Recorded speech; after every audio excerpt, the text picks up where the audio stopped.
Well, there are, of course, many, many things that people find hard to understand. Things like the Trinity, that's admittedly hard to understand. The hypostatic union of Christ, that can keep you up thinking through how that all works. The difference between infralapsarianism and supralapsarianism, that can be hard.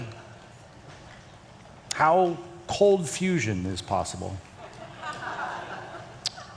Why there's no E in the grading system.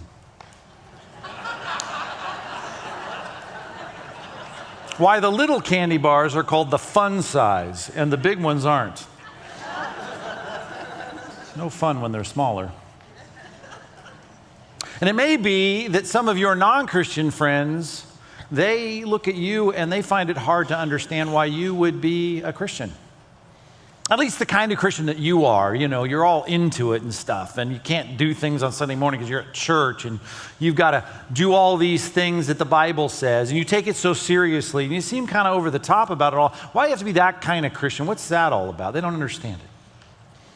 Well, like most things that are hard to understand, when you don't make sense of something, it's usually because you're missing a vital piece of information. And so it is with our Christianity in light of people's opinions about it. They don't get it. And what they don't get really comes down to one word. I mean, in one respect, you can see all of what makes the difference between an understandable Christianity and a Christianity that people scratch their head at and say, I don't know why you would be all into that. It's the word, in a word, mercy. Mercy. The word mercy.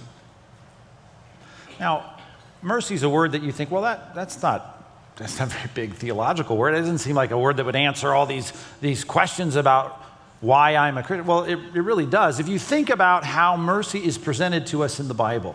Now, there's basically four component parts of what mercy involves. Certainly it involves a problem, right? It starts with a problem. There's some kind of trouble. And then, of course, there has to be that sense that you're over your head in that trouble, that you can't help yourself. There's something helpless about your plight.